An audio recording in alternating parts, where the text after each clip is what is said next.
मुसलमानों के खिलाफ हिंसा का ग्राफ भारत में लगातार बढ़ता जा रहा है। 6 महीने में 44 कत्ल हुए हैं। हिंदू तंजीमों के जरिए 10 मौतें हुई हैं। साउथ एशिया जस्टिस कैंपेन की एक रिपोर्ट देश के कई रियासतों में मुसलमानों के साथ जो सलूक किया जा रहा है और जो तशद्दुद इख्तियार किया जा रहा है, उसके आंकड़े जो पेश किए गए हैं वो बड़े चौंकाने वाले हैं। रिपोर्ट के मुताबिक मई से जुलाई 2026 के बीच इंतहा पसंदी से भारत में 25 मुसलमानों का कत्ल कर दिया, जिनमें 10 मौतों का इल्ज़ाम हिंदू इंतहा पसंदों तंजीमों पर है।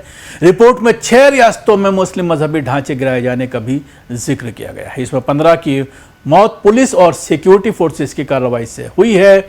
इसी तरह 10 मुसलमानों की जान हिंदू इंतहा पसंद तंजीमों के मुबैना हमलों से हुई है। रिपोर्ट के मुताबिक जनवरी से जुलाई 2026 तक मुसलमानों की मौत का आंकड़ा बढ़कर 44 हो गया है, जिनमें 19 मुसलमानों की मौत सरकारी अमले से जुड़ी कार्रवाई में और 25 की मौत हिंदू तंजीमों के हमलावरों के हाथों होने का दावा किया गया है। ट्रैकर का कहना है कि अगर साल 2026 में इसी रफ्तार से घटनाएं होती रहीं तो साल 2022 के मुकाबले रफ्ती हिंसा में सबसे ज्यादा मौतों के आंकड़े होंगे। रिपोर्ट में इल्जाम लगाया गया है कि मुसलमानों के खिलाफ कार्रवाई में सरकारी निज़ाम लंबे अरसे से इस्तेमाल किया जा रहे ज़बरदस्ती के तमाम तरीकों को जारी रखे हुए है। इसमें मुबैना तौर पर पुलिस मुठभेड़ में मौत, हिरासत में जान जाना, सैकड़ों लोगों की गिरफ्तारी, घरों और इबादतगाहों पर बुलडोजर चलाना, रात के वक्त खानदान को सरहद पार बांग्लादेश की तरफ पुशबैक करना शामिल है। ये सिलसिला खासतौर पर उत्तर प्रदेश, असम, कश्मीर और पश्चिमी बंगाल में भी बढ़ने का दावा किया गया है। 2 महीने में 23 मजहबी ढांचे गिराने का दावा है।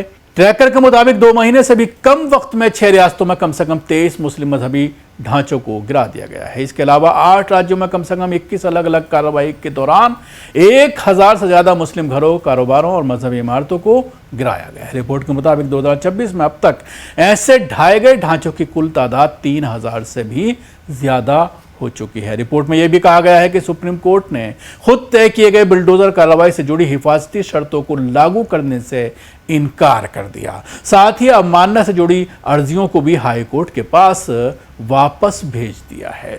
सिक्योरिटी फोर्सेज ने 2 दिन में 2500 लोगों को गिरफ्तार किया है। कश्मीर में जुलाई में एक मिलिटेंट हमले के बाद सिक्योरिटी फोर्स ने 48 घंटे के भीतर 2500 से ज्यादा लोगों को हिरासत में लिया। इसी दौरान 2 परिवारों के घर विस्फोटक के जरिए गिराए जाने का भी दावा किया गया। देश भर में तलबा के एहतजाज के दौरान कम से कम 6 रियासतों में पुलिस पर मुसलमानों को चुनिंदा तौर पर गिरफ्तार करने का भी इल्जाम लगाया गया है। मई से जुलाई के बीच मारे गए 25 मुसलमानों में 11 साल की बच्ची और 16 साल का लड़का भी शामिल बताया जा रहा है। रिपोर्ट के अनुसार इन मौतों में 5 राज्यों में मजहबी नफरत से जुड़े हमले शामिल थे और 10 लोगों की जान हिंदू इंतहा पसंद तंजीमों के हमले में गई। मुसलमानों के खिलाफ मुतनाज़ा बयानबाजी के लिए उकसावे का काम भी ये इसमें जिक्र किया गया है कि किस तरह से हिंदूवादी संगठन मुसलमानों के खिलाफ बयानबाजी करते हैं। पुलिस उस पर कोई एक्शन नहीं लेती, कोई FIR दर्ज नहीं करती, उनके खिलाफ कोई कानूनी कार्रवाई नहीं करती। इसमें उस मुस्लिम जज का भी जिक्र किया गया है, हाई कोर्ट की, मध्य प्रदेश की, जिन्होंने एक लिंचिंग के केस में हिंदूवादी संगठन से ताल्लुक रखने वाले लोगों को उम्र कैद की सजा सुनाई। उनको किस तरह से ट्रोल किया गया, उनके खिलाफ किस तरह से अभियान चलाया गया। इसके साथ ही बंगाल में बीजेपी की जीत के बाद मस्जिदों और मुसलमानों पर हुए हमले का भी इसमें जिक्र किया गया है। और बंगाल बीजेपी हुकूमत ने लगातार मुसलमानों को मुतासिर करने वाले फैसले लिए हैं, जिनमें लाउड स्पीकर हटाए जा रहे हैं मस्जिदों से और बहुत सारे और फैसले लिए गए हैं। स्कॉलरशिप बंद की गई है मुस्लिम छात्रों की और बहुत सारे फैसले मुसलमानों के खिलाफ लिए गए हैं। पुलिस को मुबैना तौर पर हिरासत में लिए गए उन लोगों को अदालत के सामने पेश किए बगैर बॉर्डर सिक्योरिटी फोर्सेस के हवाले करने की हिदायत दी गई, जिन्हें घुसपैठिया बताया गया था। यानी लगातार घुसपैठिया बता करके वापस भेजा जा रहा है, जिसमें सुप्रीम कोर्ट के जरिए कुछ परिवारों को वापस भी बुलाया गया। इसके अलावा ईद उल अजहा का जब मौका आया, बकरीद का जब मौका आया, तो उससे कुछ दिन पहले पश्चिम बंगाल में गौहत्या पर पाबंदियां लगा दी गई। इसके बाद नीट पेपर लीक के खिलाफ हुए एहतजाज में गिरफ्तार 14 लोगों में से 13 मुसलमान होने का दावा किया गया। लोगों पर एक नए एहतियाती हिरासत कानून के तहत कार्रवाई की गई। मुख्यमंत्री शुभेंद्र अधिकारी की तरफ से मुजाहिरीन के लिए वे शुक्रवार वाले लोग जैसे अल्फाज इस्तेमाल किए जाने का भी रिपोर्ट में जिक्र है। असम हुकूमत पर लगातार पुशबैक करने का इल्ज़ाम है। रिपोर्ट में आला सरकारी अहदेदारों की तरफ से मुसलमानों के बारे में जारी बयानबाजी पर भी चिंता जताई गई है।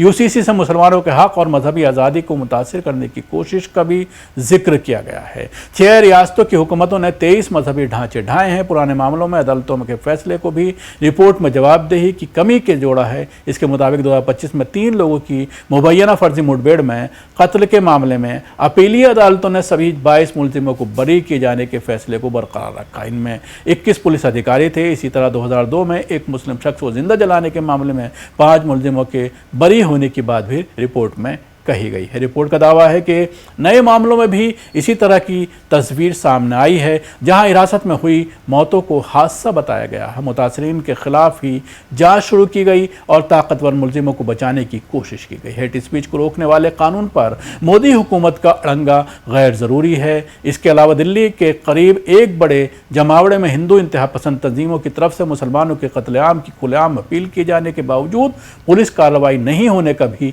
इस रिपोर्ट में जिक्र किया गया है। टेकर ने कर्नाटक विधानसभा की तरफ से नफरत फैलाने वाली बयानबाजी और उसके लिए सख्त सजा का प्रावधान वाले मजबूत कानून बनाने की कोशिश को मरकजी हुकूमत के जरिए रोकने के फैसले को भी गैर जरूरी बताया है। साउथ एशिया जस्टिस कैंपेन ने खुद को गैर जानिबदार मानवाधिकार आंदोलन बताते हुए कहा है कि भारत के इंसाफी हुकूक रिकॉर्ड को लेकर इंटरनेशनल सतह पर चिंता बढ़ गई है। यूनाइटेड नेशन के इदारों और एक्सपर्ट ने मुजाहिरीन के खिलाफ कार्रवाई बड़े पैमाने पर वोटर लिस्ट से नाम हटाए जाने और अक़लियतों के साथ किए जा रहे सलूक को लेकर सवाल उठाए हैं और जवाबदेही तय करने की मांग की है।